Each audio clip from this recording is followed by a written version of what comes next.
Amigos, nesta noite nós vamos cumprir o prometido, ou seja, vamos divulgar nossa decisão, a decisão da Chapa 3, UF Inovadora, em relação ao segundo turno da UF.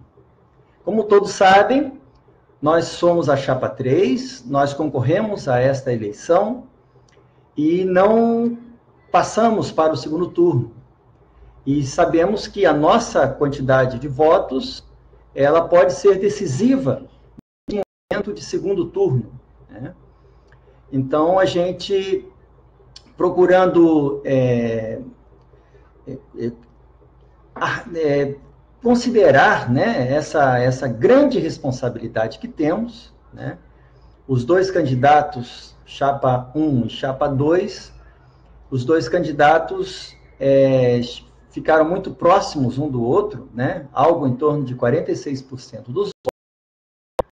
E a nossa pontuação, algo em torno de 8,5% dos votos, ela, se todas as pessoas que votaram com a gente seguirem aquilo que a gente vai propor aqui ao eleitor, haveria voto suficiente para eleger um ou outro dos dois candidatos. Como é que nós procedemos? No dia de hoje, nós, inicialmente, tivemos, às 10 horas da manhã, tivemos uma reunião com o professor Antônio Cláudio e seu vice, candidato a vice-reitor, professor Fábio, e apresentamos diversos pontos de nosso programa e ouvimos os candidatos sobre estes pontos. Deixamos claro, tanto na reunião com o professor Antônio Cláudio, quanto na reunião posterior com o professor Roberto Salles e sua equipe, deixamos bastante claro que, em hipótese alguma, discutiremos, neste momento, a concessão de cargos, direção, esse tipo de coisa, né? Até em coerência com tudo aquilo que nós dissemos ao longo de nossa campanha. O que nós dissemos?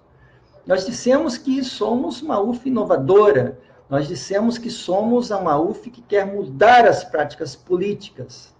Então, e que nós, na nossa gestão, caso fôssemos eleitos, a gente, em hipótese alguma, iria alocar pessoas em seus postos com base em barganhas eleitorais. E a gente tem de ser coerente, com muito prazer, com muita alegria. Nós tivemos a coerência de alertar a ambos os candidatos que não discutiremos de maneira alguma cargos ou concessão de funções gratificadas, porque a gente entende que o reitor que for eleito, ele deverá fazer a sua análise, ouvido o seu grupo que o apoiar, ele fará a sua análise, escolher as pessoas que julgar mais competentes, mais capacitadas e mais afeitas àquela função a qual se destinam, né?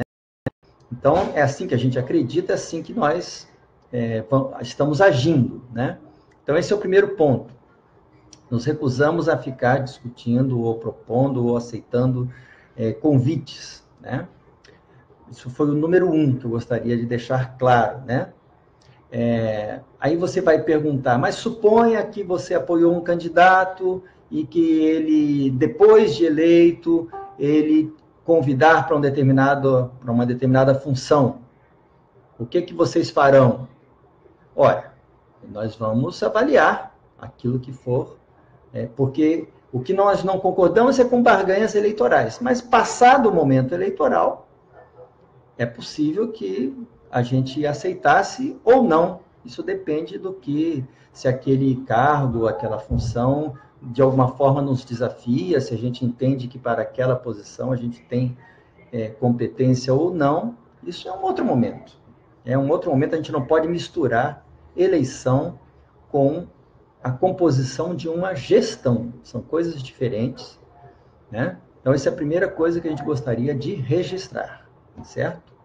Não estamos dizendo que não vamos poder fazer nada, não estamos dizendo isso, mas o que nós não queremos é contaminar o processo eleitoral com barganha de cargos. Deu para entender? Acho que é um pouco essa a ideia, né? É isso que nós defendemos e vamos continuar defendendo. Perfeito? Muito bem. Esclarecido esse ponto, ouvimos, então, os dois candidatos, né? Apresentamos nossos programas e eles se posicionaram sobre os nossos programas, como entendiam, qual a relação que teria com seus próprios programas, primeiro com o professor Antônio Cláudio, e no início da tarde, né, depois de termos almoçado, a gente encontrou o professor Roberto, seu vice Weiner, e uma equipe que estava com ele, e aí, assim como na vez anterior, a gente deixou claro que não aceitaríamos discutir cargos, nem funções gratificadas, porque isso contamina o processo eleitoral do nosso ponto de vista, e teremos que ser coerentes. Muito bem. Ouvimos ambos, né, suas impressões, trocamos impressões, né, fizemos observações a ambos os candidatos, de uma chapa e da outra, e muito bem, fomos para a terceira etapa. Acabou até atrasando um pouquinho a terceira etapa, né, porque as etapas anteriores tiveram o seu tempo, né, de acontecer. Um pouco depois das 14h30, a gente se reuniu com o grupo UF Inovadora, que já tinha antes feito alguma troca de ideias, impressões no WhatsApp, mas aí tivemos uma reunião presencial e pelas explicações que eu vou dar em seguida, a gente acabou se decidindo em apoiar a chapa 2, né? Professor Roberto Salles e professor Weiner. O que nos... que pontos foram decisivos para essa nossa escolha, né? Eu vou elencar os principais pontos. O primeiro deles, eu diria que foi a chapa 1 representa hoje a situação na UF, né? E a gente tem já nos debates, a gente tem dito isso, nos vídeos a gente tem dito isso. Infelizmente, a chapa 1, né, na gestão da UF, ela foi incapaz, né, não conseguiu lidar com esse momento de crise, e a sua postura foi muito de apagar incêndio, ao invés de procurar inovar, trazer situações novas de captação de recursos. E então ficou essa gestão muito triste, né? Os melhores programas acadêmicos da UF desapareceram nessa gestão. A reitoria foi paralisada por 15 dias, cerca de 15 dias, por conta de pagamento de energia elétrica. Ou seja, aí uma empresa terceirizada faz uma greve, corre e faz um pagamento. Aí outra empresa deixa de ser paga e mais tarde outra empresa eventualmente fará o mesmo. Então, uma gestão muito triste, muito incapaz de lidar com esse momento de crise. É bem verdade que o outro candidato, o professor Roberto, ele teve outro momento, né? Um momento de fartura, momento do reúne, né? A gente escreveu o maior plano de expansão do país, e isso é claro que trouxe mais recursos para a solução, correto? Mas também é verdade que a gente não pode só limitar a isso, né? Eu me recordo, eu, inclusive comentei em alguns vídeos e comentei no debate, né? Tem em salas de aula, em reuniões, né? A gente comentava que a gente, em algum momento, por exemplo, o reitor Roberto estava em Brasília e nós, na Proais, estávamos preparados para aquele momento de final de ano, né?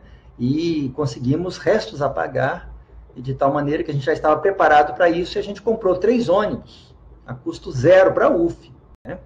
Claro que recursos federais, né, que vieram da forma de restos a pagar, né? E foi um momento importante para a universidade, né?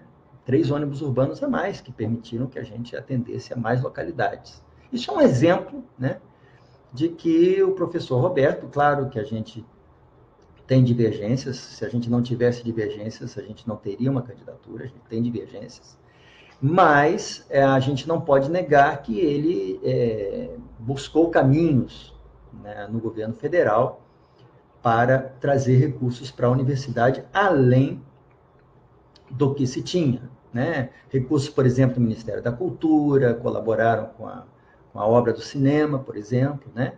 Enfim, a gente até fez a crítica de, eventualmente, houve uma falta de planejamento nos prédios, tanto é que algumas obras ficaram inacabadas, mas a gente não pode negar que houve, naquele período, um desenvolvimento muito forte da UF, tivemos o auge do PDI, que ia anualmente um valor em torno de 20 e poucos milhões de reais, né?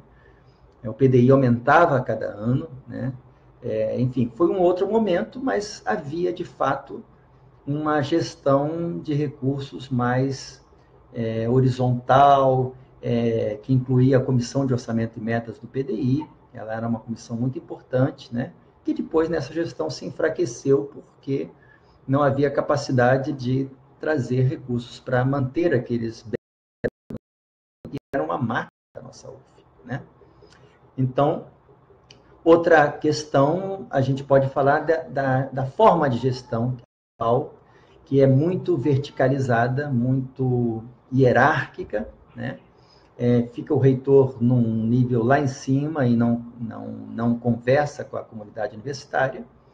E quando a gente compara com a gestão anterior do professor Roberto, é inegável que havia, por exemplo, um programa chamado Reitoria Itinerante, em que a equipe da reitoria visitava os diversos campi, né?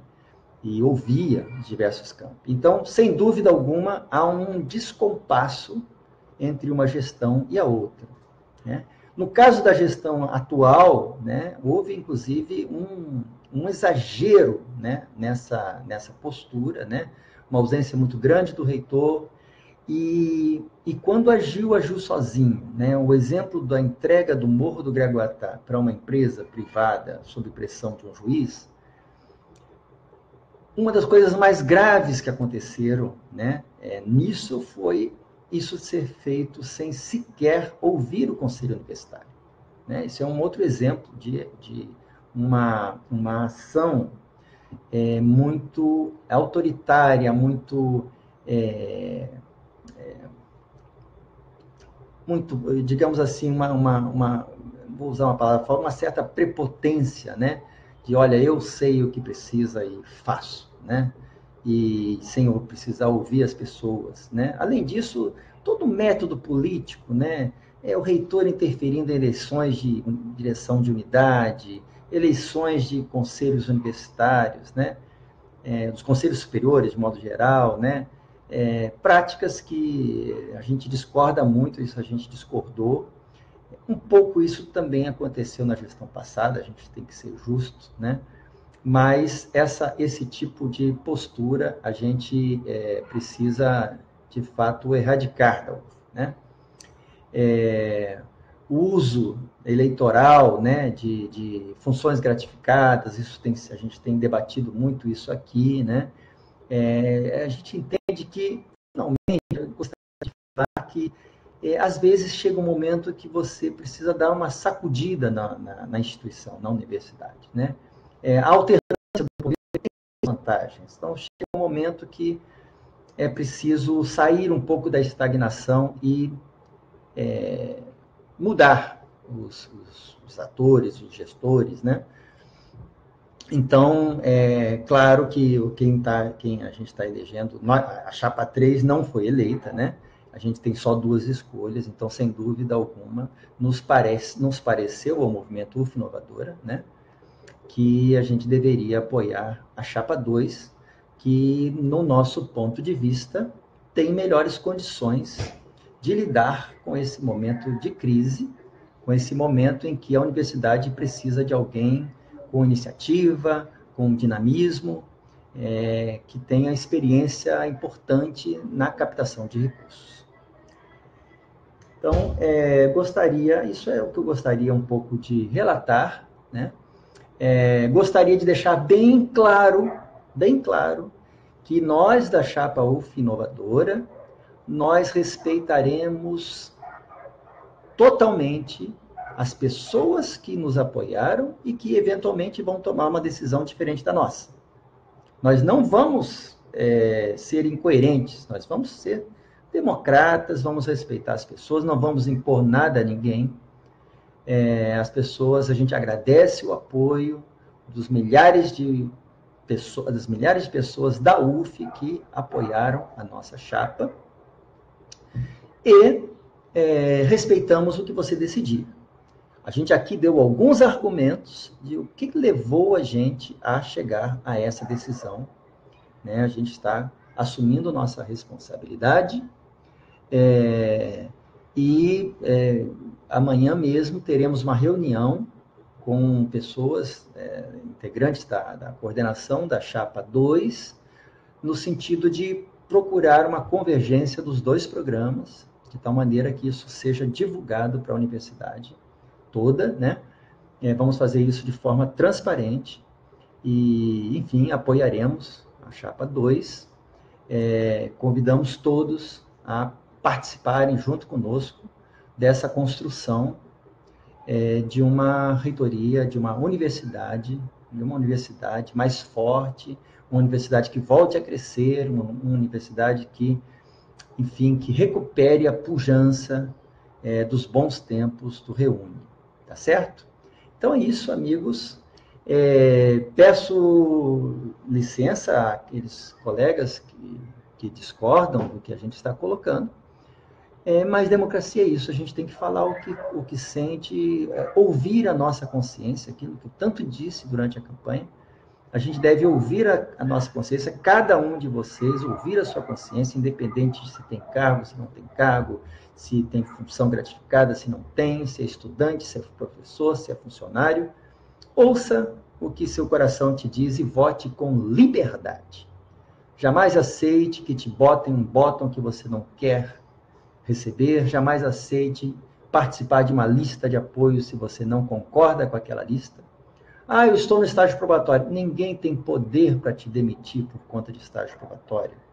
Por causa disso, quem estiver ameaçando, pelo amor de Deus, está cometendo uma grave irregularidade, né?